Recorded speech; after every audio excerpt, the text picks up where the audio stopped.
था न होगा कभी कि अपने हिर्स के बंदे हो, बेज़मीर हो तुम। इज़्ज़त नफ्स किसी शख्स की महफूज नहीं, अब तो अपने ही निगहबानों से डर लगता है। डंके की चोट पे जालिम को बुरा कहता हूँ, मुझे सूली से न जिंदानों से डर लगता है। मोहतरम चेयरमैन साहब, मैं आज इन लोगों की तरफ से बोल रहा हूँ जो दिखते तो हैं, जिनके बारे में बात तो होती है मगर उनकी कोई नहीं सुनता। मैं उनके बारे में बोल रहा हूँ जिनके बारे में वज़ीर आज़म मोदी ने कहा था कि घुसपैठी है। मैं उन बेटियों और माओं के बारे में कह रहा हूँ जिनके बारे में मोदी ने कहा कि ज़्यादा बच्चे पैदा करते।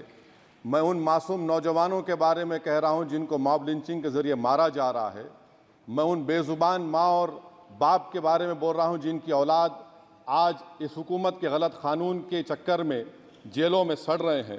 सर, मैं दस्तूर जब इस ऐवान में बन रहा था, संविधान बन रहा था, तो उस वक्त अलहदा वोटर लिस्ट और इंतखाबी रिजर्वेशन की बात आई तो उस वक्त के हमारे फाउंडिंग फादर्स ने, हमारे बुजुर्गों ने, दोनों समुदाय के हिंदू और मुसलमानों ने फैसला किया कि हम इस पर राज़ी नहीं होंगे।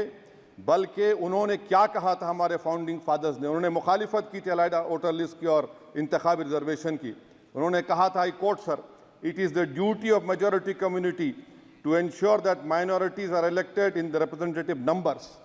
बीजेपी मुसलमानों की नफरत पर जीतती है और मुसलमानों के नाम निहाद मसीहा मुसलमानों के 90% ज़्यादा वोट हासिल करते हैं, मगर फिर भी इस ऐवान के दरवाजे नहीं खुलते मुसलमानों के लिए और सिर्फ 4% मुसलमान जीत कर आते हैं।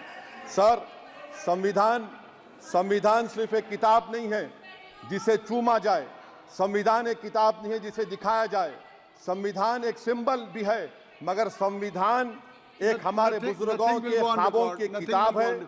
हमारे जमहूरियत को हमारे बुजुर्गों ने इस तरह समझा, हमारे फाउंडिंग फादर्स ने इस तरह जमहूरियत को समझा कि इसमें हर समुदाय और मजहब और समाज के मानने वाले लोगों की राय को शामिल किया जाएगा इस मुल्क को चलाने के लिए। मगर इस ऐवान में सिर्फ 4% मुसलमान जीत कर आते हैं।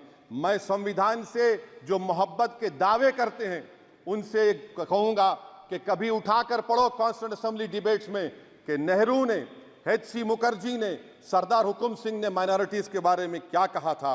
सर, वतन अजीज़ का मुस्तकबिल कैसा होगा जब बीजेपी मुझे गायब करना चाहती है और दीगर हिज़्ब इख्तिलाफ की पार्टियां के लिए मेरा वजूद सिर्फ वोट डालना और अपनी खबर में जाकर सो जाना है। इसीलिए आप देखते हैं कि समाजी इंसाफ है सर कि 4% मुसलमान जीत कर आते हैं। सर, इस ऐवान में